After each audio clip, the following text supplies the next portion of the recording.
So now you have known the four main criteria for the fish finder purpose, of course, and how to choose one. It's like choosing a car, like choosing a TV. So here itself we're talking about choosing the right fish finder.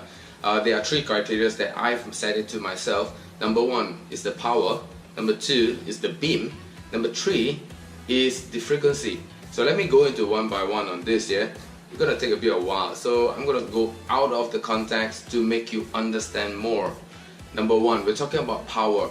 Say for example, I got a torchlight which is at 2 batteries, and I got another torchlight which is at 4 batteries. So which one will be brighter? In a logical sense, the 4 batteries is going to be brighter than the 2 batteries.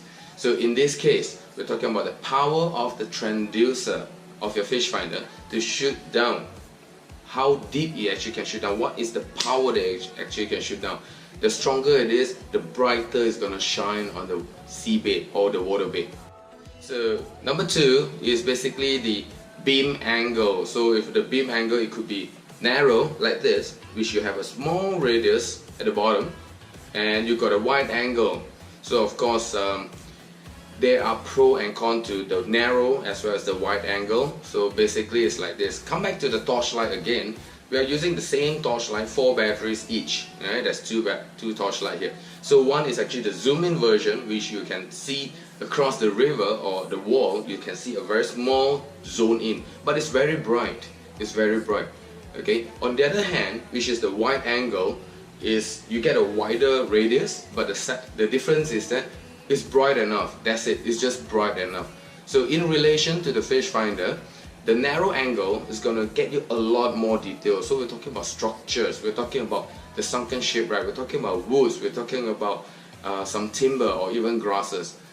The narrow beam, of course, going to give you more detail, whereas the wide beam, which is this way, so which is this way, the wide beam going to just shine around, and it's good to see, that's all. So to me, the different application of using the beam is that if I want to get a detail, I'm anchored down, I find the detail and I need it. I need to know how the shipwreck is positioned at the seabed. I'll go for the narrow angle. But if I'm just cruising around trying to find some pockets, trying to find some drop-off zone, I'll go for the wide angle.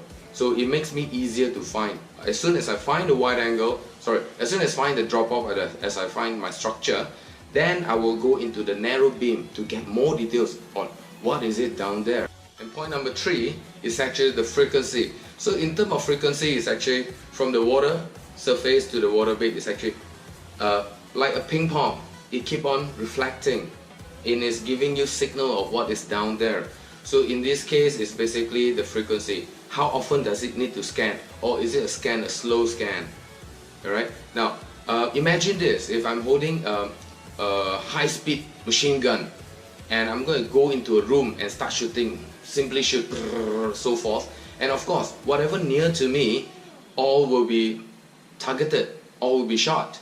But if I'm going to use a sniper rifle, the frequency of shooting a sniper rifle is slower, so we're top, top, top. It's slow. So what actually happens is that you get the depth, you get the distance. But if you're going to come into high frequency, you're going to get whatever close by to you within the range. And the other one is actually the lower frequency. Yeah, the lowest frequency is actually getting you a further distance, much further distance. Alright, so basically these are the main 3 points. So we're talking about the power, then we're talking about the beam, and the last one is about the frequency. So I'm going to introduce you some new product right after this.